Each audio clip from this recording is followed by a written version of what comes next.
Bismillahirrahmanirrahim. Assalamualaikum. Semoga kita baik-baik saja dan semoga kita masuk surga. Amin. Babulo pahlawan revolusi kemerdekaan. Mungkin terdengar asing di telinga kita. Lalu saya membuka Google dan mendapatkan informasi tentangnya di Wikipedia. Lalu yang saya pahami dari Wikipedia adalah 1. Dikatakan bahwa Sultan Babuloh lahir tanggal 10 Februari tahun 1528 dan meninggal Juli tahun 1583. Beliau juga dikenali sebagai Bab atau Babu dalam sumber Eropa, merupakan Sultan ke-7 dan penguasa ke-24. Kesultanan Ternate di Maluku Utara yang memerintah antara tahun 1570 dan 1583. 2. Dikatakan bahwa beliau dianggap sebagai Sultan teragung dalam sejarah Ternate dan Maluku karena keberhasilannya mengusir penjajah Portugis dari Ternate dan membawa kesultanan tersebut kepada puncak kejayaannya di akhir abad ke-16. 3. Dikatakan bahwa Sultan Babuloh juga dikenali dengan gelar penguasa 72 pulau. Berdasarkan wilayah kekuasaannya di Indonesia Timur, yang mencakup sebagian besar Kepulauan Maluku Sangihe dan sebagian dari Sulawesi. Pengaruh Ternate pada masa kepemimpinannya bahkan mampu menjangkau Solor, Bima, Mindanao dan Raja Ampat. Peran Maluku dalam jaringan niaga Asia meningkat secara signifikan karena perdagangan bebas. Hasil rempah dan hutan Maluku pada masa pemerintahannya. 4. Dikatakan bahwa menurut tradisi Babuloh dilahirkan pada tanggal 10 Februari tahun 1528. Meski begitu, tanggal ini mungkin terlalu awal karena ayahnya Sultan Hairun Jamil lahir pada sekitar tahun 1522 menurut catatan Portugis. 5. Dikatakan bahwa Pangeran Babuloh merupakan putra tertua, atau setidaknya salah satu yang tertua dari Sultan Hairun, dan permaisurinya Boki Tanjung, putri Sultan Alauddin I dari Bacan. 6. Dikatakan bahwa Pangeran Babuloh dan saudara-saudaranya kemungkinan mendapatkan pemahaman ilmu agama dari Mubalik, dan ilmu peperangan dari ahli militer. 7. Dikatakan bahwa sejak kecil ia menemani ayahnya kemana-mana, termasuk ketika sang sultan diasingkan untuk sementara ke Goa pada tahun 1545 hingga 1546. Beranjak dewasa ia membantu ayahnya menjalankan pemerintahan kesultanan, dan ikut menandatangani surat perjanjian fasalisasi Ternate kepada Portugis pada tahun 1560. Surat Indonesia tertua dengan stempel kesultanan yang masih bertahan. Sumber-sumber Portugis semasa mengenali Bab sebagai calon pewaris tahta. 8. Dikatakan bahwa Ternate yang merupakan pusat utama perdagangan cengkeh, memiliki ketergantungan erat pada Portugis. Sejak mereka mendirikan benteng di sana pada tahun 1522. Pada awalnya elit Ternate menganggap bahwa Portugis yang memegang kuasa atas bandar persinggahan di Melaka, serta memiliki persenjataan yang relatif lebih unggul dapat dijadikan sebagai sekutu yang berguna. Namun setelah beberapa waktu, perilaku para serdadu Portugis yang tidak disukai masyarakat setempat memicu penolakan. Hubungan antara Sultan Hairun dan kapten-kapten Portugis tidak begitu mulus, walaupun mereka tetap membantunya mengalahkan negeri-negeri lain di Maluku, seperti Kesultanan Tidore dan Jailolo. 9. Dikatakan bahwa konflik antara Ternate dan Portugis pecah pada tahun 1560-an. Ketika Muslim di Ambon meminta bantuan dari Sultan untuk mencegah orang-orang Eropa yang mencoba mengkristenkan daerah tersebut, Sultan Hairun pun mengirimkan sebuah armada di bawah pimpinan Pangeran Babuloh untuk mengepung desa Kristen Nusaniwi pada tahun 1563. Namun pengepungan ini dibatalkan setelah 3 kapal Portugis datang. Selama beberapa waktu setelah tahun 1564 orang-orang Portugis terpaksa meninggalkan Ambon secara keseluruhan. Walaupun mereka kembali menetap di sana pada tahun 1569. Babuloh juga ikut andil dalam sebuah ekspedisi ke bagian utara Sulawesi pada 1563 untuk membawa wilayah tersebut ke dalam kuasa kesultanan pimpinan ayahnya. Petinggi Portugis memahami bahwa penaklukan semacam ini akan diikuti dengan penyebaran agama Islam yang dapat menggoyahkan posisi mereka di Nusantara, sehingga mereka pun berusaha mendahuluinya dengan usaha pengkristenan penduduk Manado, Pulau Siau, Kaidipang dan Toli-Toli. 10. Dikatakan bahwa terlepas dari segala perselisihan ini, hubungan Ternate Portugis tidak sepenuhnya rusak. Saat Gonçalo Pereira mengirimkan sebuah ekspedisi ke Filipina pada tahun 1569. Misalnya penguasa Tidore Bacaan dan Ternate diminta untuk ikut menyertai. Dari Ternate Pangeran Babuloh memimpin armada dengan 15 kora-kora atau perahu bercadik besar. Namun karena Ternate tidak begitu tertarik pada ekspedisi ini, Babuloh membelokkan armadanya di tengah perjalanan untuk menuju Selat Melaka dan melakukan aksi bajak laut di sana. Terlepas dari desersinya, ia tetap kehilangan sekitar 300 orang dalam perjalanan ini. Ekspedisi Portugis pun berakhir dengan kegagalan yang diam-diam disyukuri oleh Sultan Hairun. Meski begitu, Babuloh tetap merasa tidak senang ayahnya terlalu ramah dengan orang-orang Eropa. 11. Dikatakan bahwa selepas perselisihan mengenai kepemilikan Pulau Ambon, Hairun semakin meningkatkan kekuatan Ternate hari demi hari. Perkembangan ini membuat pemimpin-pemimpin Portugis khawatir. Wilayah pengaruh Portugis di Halmahera diserang oleh pasukan-pasukannya. Sebagai penguasa jalur laut, Hairun juga dapat menghentikan pengiriman suplai bahan pangan yang vital dari Moro di Halmahera ke pemukiman Portugis di Ternate. Pada tahun 1570 Kapten Diogo Lopes de Mesquita secara resmi melakukan rekonsiliasi dengan sang sultan. Tetapi hal ini tidak menurunkan ketegangan antar kedua pihak. 12. Dikatakan bahwa Lopes de Mesquita mengundang Hairun ke kediamannya di Benteng Castella. Pada tanggal 25 Februari tahun 1570 untuk sebuah jamuan. Dengan dalih bahwa ia hendak mengajak sang sultan mendiskusikan masalah serius. Hairun menyanggupi undangan ini dan datang sendiri ke dalam benteng. Sebab pengawal tidak diperbolehkan masuk. Martim Afonso Pimentel, keponakan sang kapten, diperintahkan untuk berjaga di sisi dalam gerbang. Begitu Hairun hendak beranjak keluar, Pimentel menikamnya dengan belati hingga sang sultan gugur. 13. Dikatakan bahwa kematian Sultan Hairun memicu kemurkaan orang-orang Ternate serta raja-raja Maluku lainnya. Dewan di Raja Ternate yang didukung oleh para pangeran dan penguasa daerah mengadakan musyawarah di Pulau Hiri dan menetapkan Pangeran Babuloh sebagai Sultan Ternate berikutnya. Dengan gelar Sultan Babuloh Datu Syah. Menurut satu riwayat yang tercatat di kemudian hari, pada pertemuan itu mereka berikrar, apa yang mesti kita segani dari Portugis jika kita menyadari kekuatan kita sendiri? Apa yang mesti kita takuti? Apa yang dapat membuat kita putus asa? Bangsa Portugis memuliakan orang yang merampok paling banyak, dan yang bergelimang kejahatan serta dosa-dosa besar. Negeri kita adalah tanggungan kita dan begitu pula perlindungan akan orang tua, istri, anak-anak dan kemerdekaan kita. Sultan bermaksud untuk berperang demi menegakkan kembali agama Islam di Maluku, membawa Kesultanan Ternate menjadi kekuatan utama, dan mengusir orang-orang Portugis dari negerinya. Tak lama setelah penobatannya, Sultan Babuloh menyumpahkan permusuhan yang tak dapat lagi didamaikan kepada orang-orang Portugis di seluruh wilayah kekuasaannya. Untuk menguatkan posisinya, Babuloh menikahi saudari Sultan Gapi Baguna dari Tidore. Beberapa raja Maluku lainnya menyisihkan sejenak perselisihan mereka, dan bergabung di bawah pasukan Babuloh dan bendera Ternate. Begitu pula sejumlah penguasa daerah di sekitar Maluku. Babuloh juga didukung oleh beberapa panglima yang cakap dalam peperangan, seperti Sultan Jailolo, penguasa Sulakapita Kapalaya dan juga Panglima Laut Ambon Kapita Rubohongi beserta anaknya Kapita Kalasinka.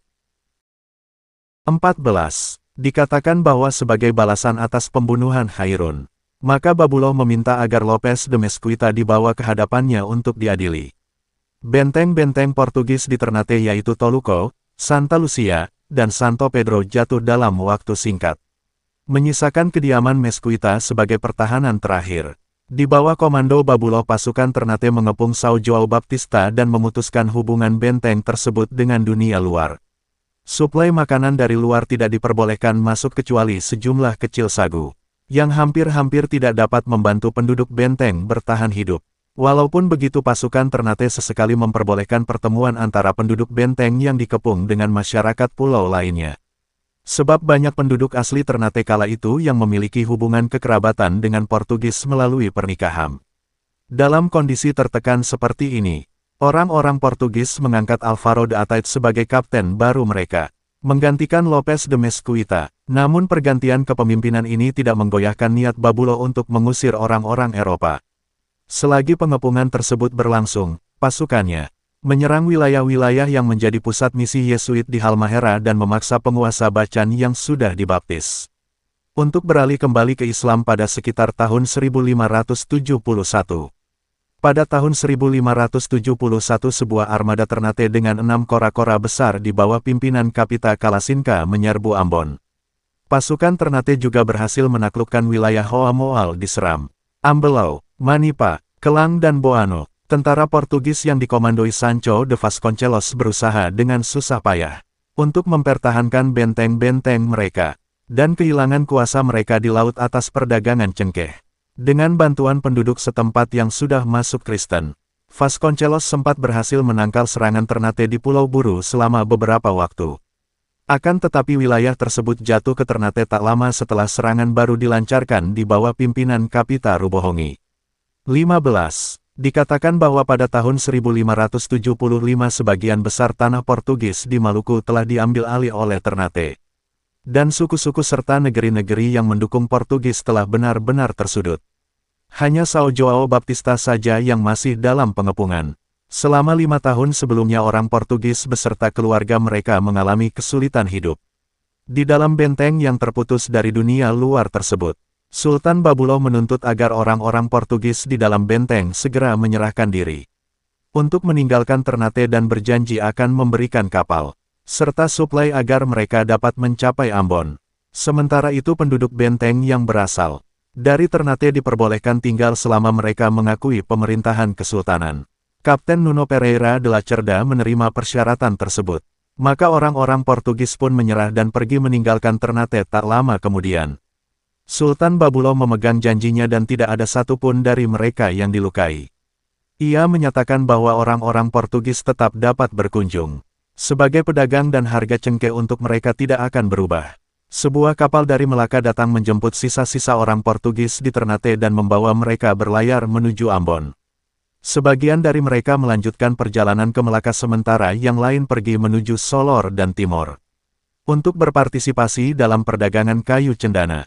Babulo menahan sejumlah kecil orang Portugis di dalam benteng dan baru membiarkan mereka pergi setelah mereka yang terlibat dalam pembunuhan Khairun dihukum. 16. Selepas kepergian Portugis, Sultan Babulo mengambil alih São João Baptista dan memanfaatkannya sebagai benteng sekaligus istana kediamannya. Ia merenovasi serta memperkuat pertahanan benteng tersebut dan mengganti namanya menjadi Gamalamo. Di bawah perlindungan Babulo, kapal-kapal dagang dari Melaka diperbolehkan singgah di Ternate setiap tahunnya, untuk memastikan bahwa arus niaga dengan kawasan sekitar serta Eropa tetap berlangsung dengan baik. Hanya saja hak-hak istimewa kini ditiadakan, sehingga pedagang barat diperlakukan serupa pedagang dari negeri lainnya dan mendapatkan pengawasan yang ketat. Sultan Babulo bahkan mengeluarkan peraturan yang mengharuskan setiap orang Eropa yang singgah ke Ternate untuk melepaskan topi dan sepatu mereka, sebagai pengingat agar mereka tahu diri dan menjaga sikap. 17. Dikatakan bahwa Sultan Babulo merawat dan merintis jejaring persekutuan dengan penguasa-penguasa dan negeri-negeri lain di Nusantara. Muslim Jawa dari negeri-negeri pasisir pantai utara Jawa menjadi sekutu utama Ternate.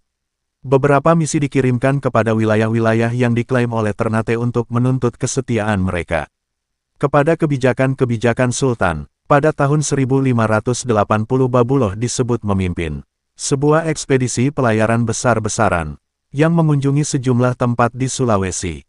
Sang Sultan sempat pula singgah ke Makassar dan bertemu dengan Raja Goa, Tunijalo. Kedua penguasa ini mengikat perjanjian persekutuan. Kemudian Babulo mengajak Tunijalo untuk masuk Islam. Tetapi Tunijalo menolak permintaan tersebut secara halus. Walaupun begitu, sebagai tanda pertemanan, Babulo menawarkan untuk membantu renovasi benteng Somba Opu di pantai timur Goa. Setelah beranjak dari Goa, armada Ternate menaklukkan wilayah Selayar di selatan Sulawesi. Di bawah kepemimpinan Babulo, Kesultanan Ternate menggapai masa jayanya. Kombinasi dari pengaruh sosiopolitik agama Islam, imbas dari keberadaan Portugis yang sebelumnya menyuplai persenjataan serta mendorong penyeragaman pertanian cengkeh demi efisiensi, serta harga cengkeh yang semakin melonjak, memperkuat dan memperluas cengkeraman Ternate atas jalur perdagangan rempah. Pada awal masa pemerintahannya Sultan mengirimkan armada untuk menaklukkan Buru, Seram dan sebagian wilayah Ambon. Pada ekspedisi tahun 1580 negeri-negeri di Sulawesi Utara juga ditaklukkan. Tradisi setempat menyebutkan bahwa Ternate menggabungkan strategi interferensi atas persaingan kekuasaan internal dan politik perkawinan untuk mendapatkan pengaruh. Raja Homonggilu dari Limboto misalnya meminta bantuan Ternate untuk mengalahkan saingannya, Raja Pongoliwu dari Gorontalo. Homonggilu lalu menikahi adik Babuloh Jou Mumin. Sementara saudari dari raja yang dikalahkan dibawa ke Ternate untuk dinikahkan dengan seorang bangsawan. Babuloh sendiri disebut-sebut menikahi seorang putri dari Teluk Tomini bernama Outango, yang memiliki peran penting dalam penyebaran agama Islam di kawasan tersebut. Dalam ekspedisi yang sama, wilayah Banggai, Tobungku keduanya di Sulawesi Timur, Tiworo Sulawesi Tenggara dan Buton juga jatuh ke dalam kuasa Sultan. Pengaruh Ternate bahkan mencapai Solor, yang menjadi gerbang bagi perdagangan cendana di timur, serta Kepulauan Banda tempat penghasil pala. 18. Daftar wilayah jajahan Ternate yang disusun oleh sumber Spanyol pada sekitar tahun 1590. Juga menyebut Mindanao, Kepulauan Papua Raja Ampat serta Bima dan Kore di Sumbawa. Walaupun sepertinya wilayah-wilayah ini tidak terlalu terikat dengan Ternate. Meski kawasan-kawasan yang jauh dari Ternate hanya merupakan negara pembayar upeti yang lumayan merdeka. Banyak pula wilayah yang diperintah oleh wakil bergelar Sangai yang ditunjuk langsung oleh Sultan. Karena luas wilayah kekuasaannya, Babuloh juga dijuluki sebagai penguasa 72 pulau. Sebagaimana dicatat oleh sejarawan dan ahli geografi Belanda Francois Valentin tahun 1724. Pada masa ini Ternate merupakan negara terkuat dan termakmur di kawasan timur Nusantara. Menurut sumber-sumber Spanyol, Babuloh bahkan memiliki kekuatan untuk memanggil 2.000 kora-kora dan 133.300 tentara dari Sulawesi hingga Papua di bawah panjinya. 19. Dikatakan bahwa Ternate di bawah Babuloh tidak sepenuhnya tanpa lawan. Sultan Tidore Gapi Baguna mendukung Babuloh melawan Portugis untuk membalas pembunuhan Hairun. Tetapi begitu perang usai, Ternate dan Tidore kembali bermusuhan. Gapi Baguna berlayar menuju Ambon pada tahun 1576 untuk merundingkan persekutuan strategis dengan Portugis. Dalam perjalanan pulang ia dijebak oleh sebuah armada Ternate dan tertangkap. Tetapi ia berhasil dibebaskan melalui penyerbuan yang dilakukan oleh kerabatnya Kyai Cili Salama. Pada tahun 1578 Gapi Baguna mengizinkan Portugis membangun benteng di Tidore, dengan harapan agar perdagangan rempah beralih ke sana, dan agar Portugis memberikan sokongan militer untuk menghadapi Ternate. Setelah penyatuan Portugal dengan Spanyol menjadi Uni Iberia pada tahun 1581, pasukan dari daerah jajahan Spanyol di Filipina dikirimkan untuk menguatkan posisi Iberia di Maluku. Sepasukan armada Spanyol mencapai Tidore pada tahun 1582 dan berusaha untuk melemahkan Babuloh melalui penyerangan ke Ternate. Akan tetapi sebuah wabah yang terjadi kala itu berdampak parah pada pasukan Spanyol, hingga mereka harus pulang kembali ke Manila dengan tangan kosong. Babuloh melanjutkan kebijakan ayahnya yang menjalin hubungan dengan negeri-negeri Muslim dari segala penjuru. Pada periode sekitar tahun 1570 terjadi serbuan serempak terhadap wilayah jajahan Portugis oleh negeri-negeri Muslim di India Selatan dan Aceh dengan dukungan Utsmaniyah, yang mungkin saja berkaitan dengan upaya perlawanan yang dilakukan oleh Babuloh. Hanya di Maluku penyerbuan ini berhasil. Seluruh serangan di Samudra Hindia berhasil dipatahkan oleh Portugis dan berakhir dengan kekalahan bagi negeri-negeri Muslim. Babuloh mengirim Kyai Cili naik ke Lisbon sebagai utusan kepada Felipe II, Raja Spanyol dan Portugal, untuk menuntut hukuman bagi mereka yang terlibat dalam pembunuhan Sultan Hairun. Perundingan di Lisbon berakhir tanpa kepastian. Hanya saja tujuan utama perjalanan utusan ini adalah untuk berdiplomasi dan menjalin persekutuan dengan negeri-negeri Muslim di sepanjang jalan, termasuk Brunei, Aceh dan Sunda ketika Pangeran naik sampai kembali ke Ternate. Setelah misi yang sukses ini, Babuloh telah mangkat. Selama pemerintahannya pedagang-pedagang dari negeri Muslim yang jauh, seperti Turki Utsmani, sempat singgah di istana, dan Portugis mencatat adanya kontak erat antara Ternate dan tokoh-tokoh Muslim dari Aceh, Tanah Melayu, dan bahkan Mekah. Orang-orang Jawa dari Jepara dan negara bandar lainnya juga membantu Ternate secara militer melalui Ambon. Kepergian Portugis dan pembukaan kembali bandar Ternate untuk perdagangan bebas membangkitkan jalur-jalur dagang lama. yang mempertalikan wilayah-wilayah Asia sejak abad ke-15, beserta jalinan budaya dan agama yang dibawa melaluinya. Penyebaran Islam sendiri mengalami kemajuan pesat pada zaman Babuloh. Sebagian alasannya kemungkinan sebagai respons terhadap penyebaran agama Kristen. 20. Dikatakan bahwa Sultan Babuloh mangkat pada bulan Juli tahun 1583. Terdapat versi yang berbeda-beda mengenai penyebab dan tempat kematiannya. Menurut sebuah riwayat meragukan yang muncul jauh di kemudian hari ia diperangkap oleh Portugis dalam kapal mereka dan dibawa ke Goa tetapi meninggal di perjalanan. Riwayat-riwayat lainnya menyatakan bahwa ia dibunuh ketika berada di kediamannya. Entah melalui racun atau sihir. Penerus Babuloh sebagai sultan adalah putranya Said Barakati Ali alias saudaranya Mandar. Walaupun Ibunda Mandar memiliki status yang lebih tinggi, Babuloh secara khusus meminta saudaranya yang lain Pangeran Tulo untuk mendukung Said sebagai sultan. Sultan Said melanjutkan upaya perlawanan terhadap Portugis dan Spanyol dan terus menjalin hubungan dengan negeri-negeri lainnya. Sumber referensi Wikipedia.